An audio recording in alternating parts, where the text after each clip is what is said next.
નમસ્કાર મિત્રો નમસ્કાર મિત્રો ગુડ મોર્નિંગ મિત્રો આજે તરંગ પ્રકાશ શાસ્ત્રના કેટલાક સૂત્રો આપવા કે જે એમસીક્યુ પ્રશ્નોની અંદર વારંવાર પૂછાય. માની લઈએ યંગનો ડબલ સ્લિટનો જે પ્રયોગ છે S1 ઉદ્ગમ સ્થાન અને આ S2 ઉદ્ગમ સ્થાન, આ પડદો આપણી મધ્યસ્થ પ્રકાશિત સલાહકાર એના લંબ વિભાજક ઉપર રચાય. બે ઉદ્ગમ વચ્ચેનું અંતર સ્મોલ ડી છે. હવે આની અંદરથી એક તરંગ નીકળ્યું,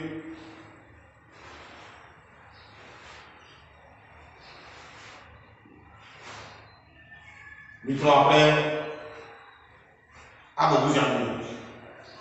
હવે મિત્રો જો એવું થાય કે આ પ્રકાશ ઉદ્ગમના માર્ગમાં કોઈ પારદર્શક માધ્યમની તકતી મૂકી દેવામાં આવે, કોઈ એક પ્રકાશ તરંગના માર્ગમાં માનો કે ટી જાડાઈ એક પારદર્શક તકતી મૂકી દેવામાં આવે તો મિત્રો બનશે કે આ બંનેના જે પ્રકાશીય પથો છે એ અસમાન બનશે. આમ આખું તરંગ હવામાં જ હતું, આ તો હજી હવામાં જ છે, પણ હવે આનો કંઈક વક્રી ભ્રમણાંક હશે. તો આવા કિસ્સાઓ માટે મિત્રો પ્રકાશીય પથ તફાવત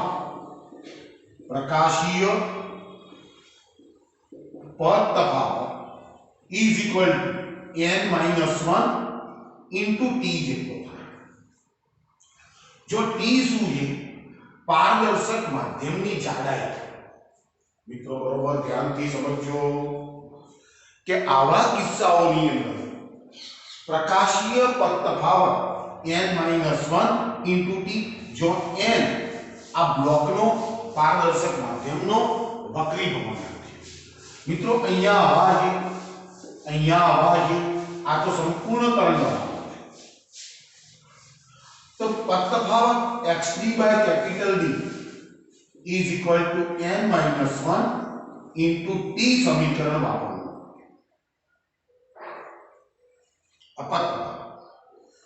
હવે તમને જે સલાહ આપી હોય એ પ્રમાણે તમારે વર્તવાનું છે. દાખલા તરીકે અહીં ઘડી આનાથી શું થશે મિત્રો કે જે તે પ્રકાશિત કે અપ્રકાશિત સલાહકાર શિફ્ટ થઈ જશે. બરાબર સમજો કે હવે માની લો કે અહીં ઘડી માની લો કે ત્રીજી પ્રકાશિત હોય, હવામાં જ્યારે બંને તરંગો હોય અને ત્રીજી પ્રકાશિત હોય તો કદાચ એની જગ્યાએ હવે પાંચમી અપ્રકાશિત પણ આવી જાય, છઠ્ઠી પ્રકાશિત પણ આવી જાય. તો આવા કિસ્સાઓની અંદર તમારે આ તફાવત જે છે જો પ્રકાશિત હોય તો n લેમ્ડા લઈ લેવાનું અને અપ્રકાશિત હોય તો n-1 by 2 into લેમ્ડા લઈ લેવાનું. આ n શું છે? જે તે સલાહકારનો ક્રમ.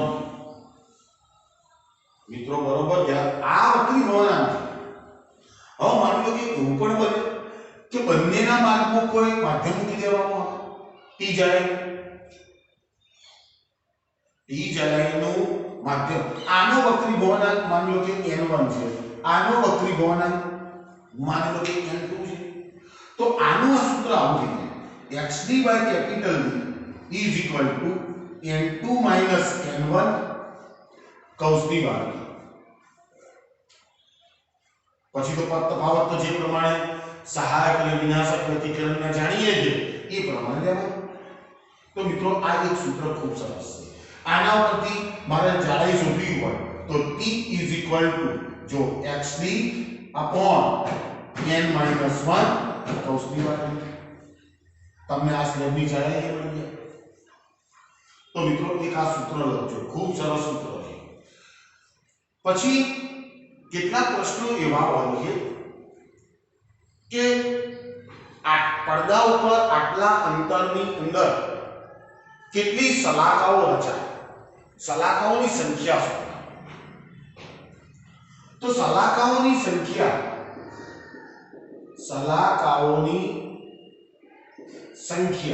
n is equal to, જો અહીં ઘણી n ઘણા બધા વાપર્યા છે એટલે સમજજો, સલાખાઓની સંખ્યા n is equal to, તો આ ટોટલ અંતર લેવાનું, તો અંતર x અને ભાગ સ્લિટની પહોળાઈ,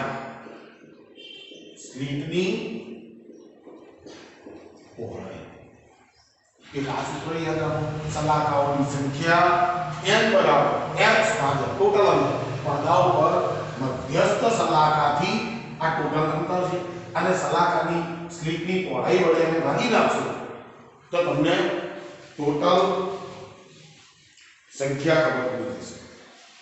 તો મિત્રો આ સૂત્રો ઉતારી લેજો તમારા ચોપડામાં, ખૂબ અગત્યના સૂત્રો છે.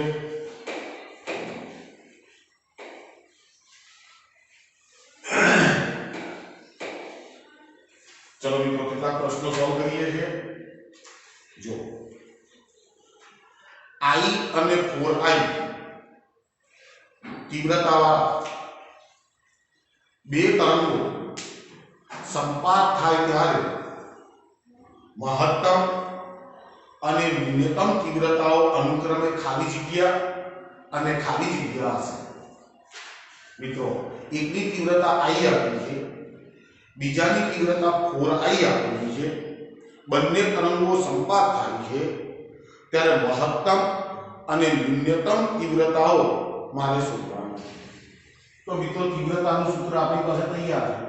I બરાબર I1 plus I2 plus twice under root of I1 into I2 into cos delta. હવે મહત્તમ તીવ્રતા લેવી હોય તો I મેક્સિમમ ત્યારે ડેલ્ટા બરાબર છે, તો મહત્તમ તીવ્રતા કેટલી આવશે? ઇઝ ઇક્વલ ટુ પહેલી તીવ્રતા આપી છે I plus 4I plus twice under root of I1 into I2 એટલે 4I નો સ્ક્વેર ઇન્ટુ cos 0 એટલે 1, તો is equal two 5I plus આ બે 4 નું વર્ગમૂળ 2 2 નું 4 4I is equal two 9I. I maximum ની કિંમત મારી પાસે આપી છે. ચલો મિનિમમ શોધવું છે તો I મિનિમમ માટે ડેલ્ટા બરાબર 5 મૂકી દો. તો આ સૂત્રમાં મૂકી દો I minimum is equal to પહેલાની તીવ્રતા I, બીજાની તીવ્રતા 4I plus twice under root of 4I નો સ્ક્વેર cos pi એટલે માઈનસ 1 એટલે અહીં આવશે minus is equal two 5I ઓછા 2 નું 4 4I is equal two I. તો I minimum is equal two, તો સાચો આપણો જવાબ છે I મેક્સિમમ 9I મિનિમમ. ચલો ઓકે છે મિત્રો, પ્રશ્નોને સમજો બસ.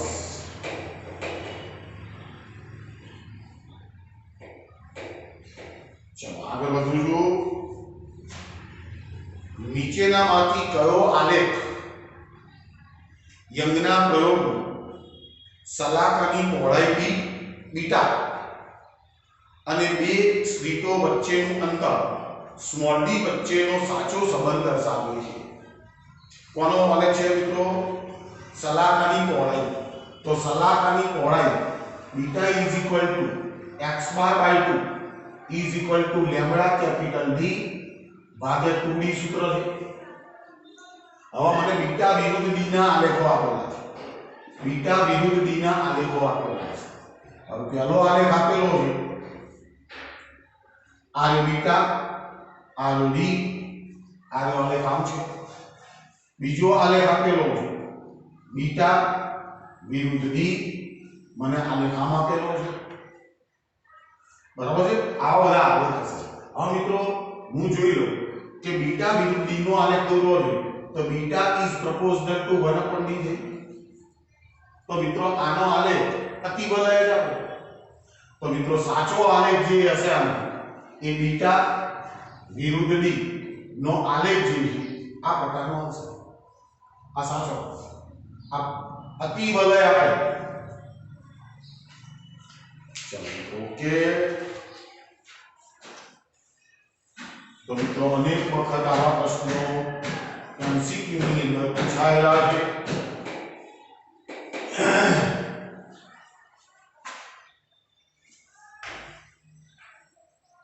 જો યંગના વ્યતિકરણના પ્રયોગમાં જો બે સ્લીટો વચ્ચેનું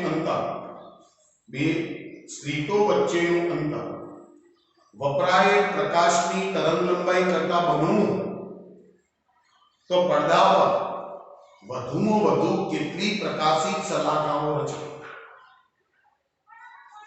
સાનો પ્રશ્ન છે? વ્યતિકરણ। બે સ્લીટો વચ્ચેનું અંતર એટલે શું? બે સ્લીટો વચ્ચેનું અંતર શું કહેવાય છે? પ્રકાશની તરંગલંબાઈ કરતા બમણું એટલે 2 લેમ્ડા થયું, d બરાબર 2 લેમ્ડા। તો પડદા પર વધુમાં વધુ કેટલી પ્રકાશિત શલાકાઓ રચાય? તો મિત્રો પ્રકાશિત શલાકા માટે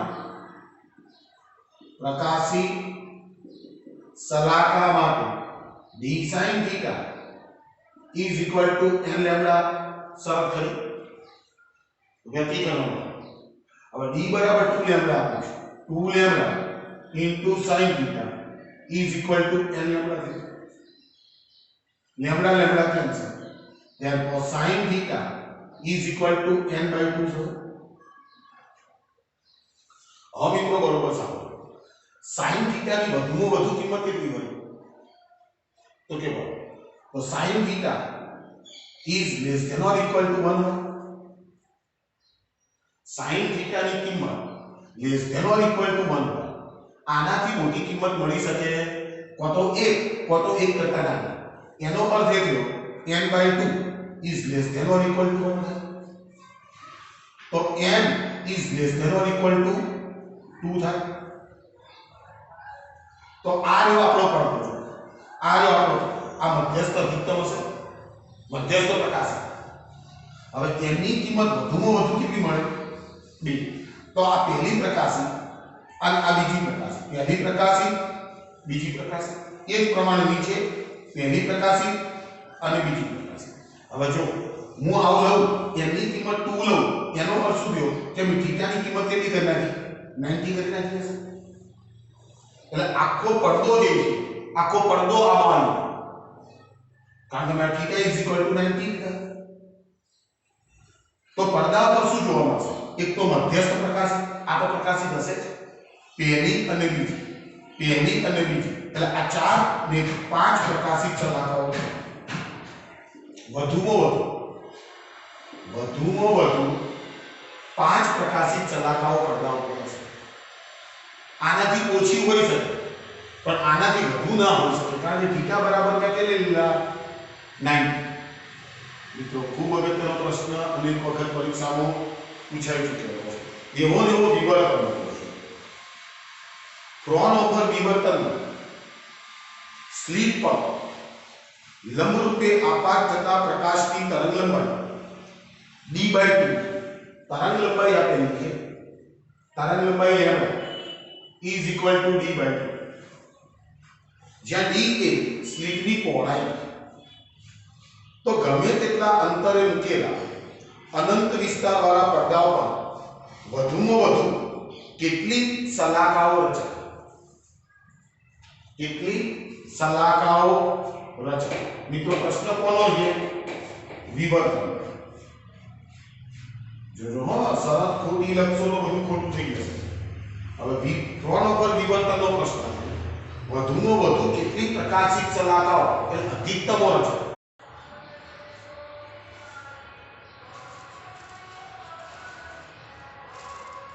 જો મિત્રો હવે મારે પ્રકાશિત ચલાકની વાત કરવાની છે એટલે હું અધિકતમની શરત લઉં તો અધિકતમની શરત d sin theta is equal to n plus 1/2 into lambda. तो d sin theta is equal to 2n plus 1/2 અને લેમ્બડા ની કિંમત મૂકી દો d/2 d કેન્સલ.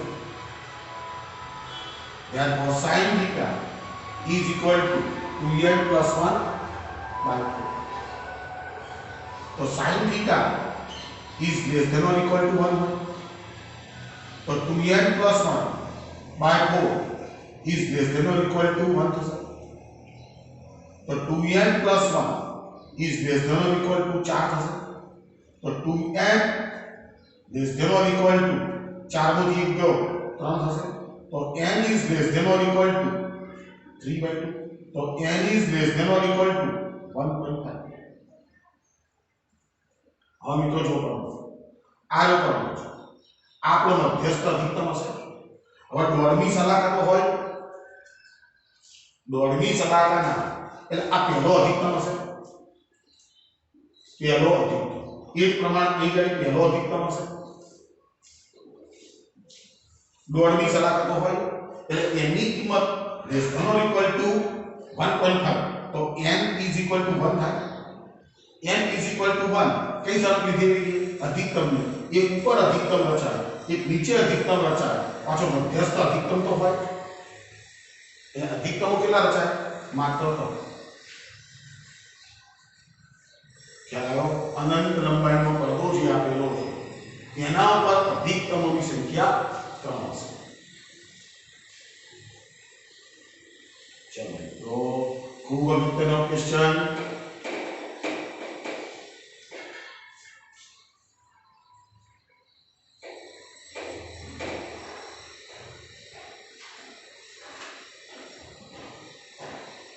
આપેલ પ્રકાશની હવામાં અને માધ્યમમાં તરંગ લંબાઈઓ અનુક્રમે લેમ્બડા 1 અને લેમ્બડા m છે.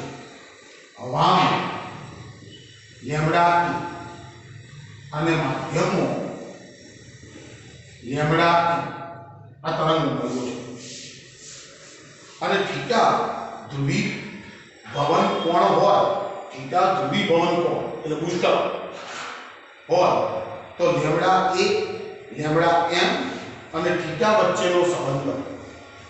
હવે મિત્રો આપણે જાણીએ કે લેમ્બડા m માધ્યમમાં વક્રી ભવન લેમ્બડા 1/n જેટલો હશે. આ હવાનો તરંગ લંબાઈ આ માધ્યમનો તરંગ લંબાઈ. તો માધ્યમની તરંગ લંબાઈ જે છે એ હવા કરતા આટલી નાની હશે. હવે બુસ્ટરનો નિયમ શું કહે છે n બરાબર tan થીટા p. n બરાબર tan થીટા p. તમને પ્રશ્ન શું પૂછ્યો છે લેમ્બડા 1 લેમ્બડા m અને થીટા વચ્ચેનો સંબંધ માન નક્કી કરવાનો છે. તો આના ઉપરથી n ની જગ્યાએ હું લેમ્બડા 1 લેમ્બડા m લખી શકું. n બરાબર તો n બરાબર tan થીટા p. મારો સંબંધ કોનો જોઈએ છે થીટા. અહીં થીટા રાખવાનો છે. આવું થશે તો lambda 1 is equal to lambda m into tan theta થાય. તો આ સંબંધ લેમ્બડા a લેમ્બડા m અને થીટા વચ્ચેનો સંબંધ અથવા અવયવ થાય કે લેમ્બડા m ને સૂત્ર કરતા બનાવો is equal to lambda a upon tan theta. तो lambda m is equal to lambda a into cot theta. होगी आ lambda a uh lambda m. तो બંને માંથી કોઈ સંબંધ આપેલો હશે. ચલો આગળ જોઈશું. જો કેટલાક પ્રશ્નો એવા છે મિત્રો આપણે મોડેલના જવાબો કરી શકીએ છીએ. રાતા પ્રકાશની મદદથી વિવર્તન મેળવવામાં આવે છે. હવે જો રાતા પ્રકાશને બદલે વાદળી પ્રકાશ વાપરવામાં આવે તો ખાલી જગ્યા. પહેલા રાતા પ્રકાશ પછી વાદળી પ્રકાશ. હવે રાતા પ્રકાશની તરંગલંબાઈ સૌથી વધારે હોય. રાતા પ્રકાશની તરંગલંબાઈ સૌથી વધારે, વાદળી પ્રકાશની તરંગલંબાઈ એનાથી નાની હશે.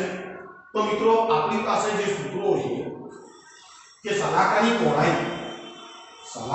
પહોળાઈ beta is equal to x bar by 2 is equal to lambda capital D ભાગ્યા 2D હશે. હવે લેમ્બડા ઘટશે તો સલાહકાઓની પહોળાઈઓ ઘટવાની. બરાબર, આપણા પાસે સલાહકા વચ્ચેનું અંતર પણ છે, x નું સૂત્ર પણ છે, તો એનો લેમ્બડા ઘટવાનો. તો મિત્રો શું થાય, લેમ્બડા જેટલો ઘટાડીશું તેની પહોળાઈ ઘટશે. પહોળાઈ ઘટશે તો બધી સલાહકાઓ એકબીજાની ખૂબ નજીક આવવાની, ગીચોગીચ થશે. એટલે અધિકતમો અને ન્યૂનતમો સાંકડા બને અને વધારે ગીચ થાય. જો એક વ્યક્તિ તળાવના શાંત પાણી પરથી પરાવર્તિત થયેલો સૂર્યનો ધ્રુવીભૂત પ્રકાશ મેળવે છે.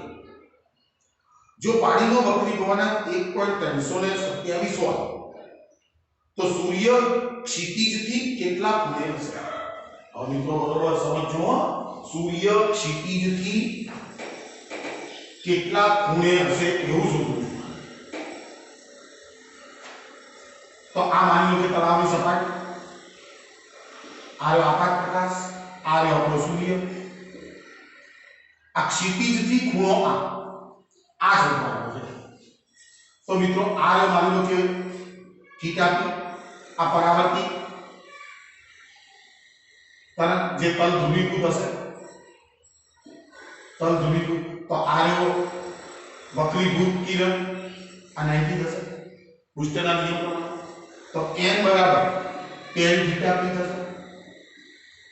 તો n ની કિંમત 1.327 આપેલી is equal to tan theta p. તો theta p is equal to tan inverse 1.327 મૂકી. તો theta p ની કિંમત આવશે is equal to 53 degree. theta p કે તો આપાત કોણ થયો, માતો ક્ષિતિજ સાથેનો ખૂણો શોધો.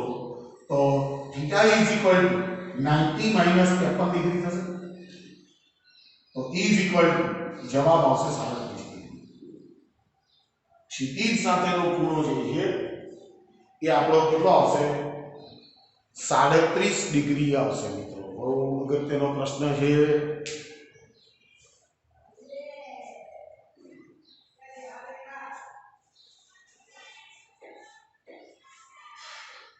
ખૂબ અગત્યના પ્રશ્નો.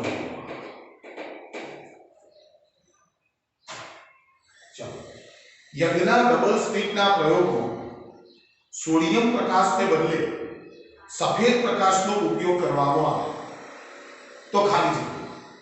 તો જો મિત્રો જે મધ્યસ્થ પ્રકાશિત છે ને, મધ્યસ્થ પ્રકાશ એના ઉપર તો બધા પ્રકારના તરંગો આવવાના, એ સફેદ હશે. બાકીના જે પટ્ટા છે, પ્રથમ પ્રકાશિત, દ્વિતીય પ્રકાશિત, તૃતીય પ્રકાશિત, એ રંગબેરંગી હશે, જુદા જુદા રંગના હશે. શું પૂછે છે? યંગના ડબલ સ્લિટના પ્રયોગમાં સોડિયમ પ્રકાશના બદલે સફેદ પ્રકાશનો ઉપયોગ કરવામાં આવે તો મધ્યસ્થ પ્રકાશિત માત્ર સફેદ હશે, બાકીના બધા પટ્ટા રંગીન હશે. મિત્રો સમજો આ વાતો.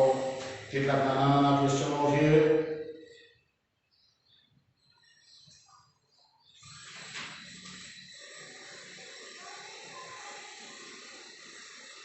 ચલો આગળ લઈ લેવું છું મિત્રો.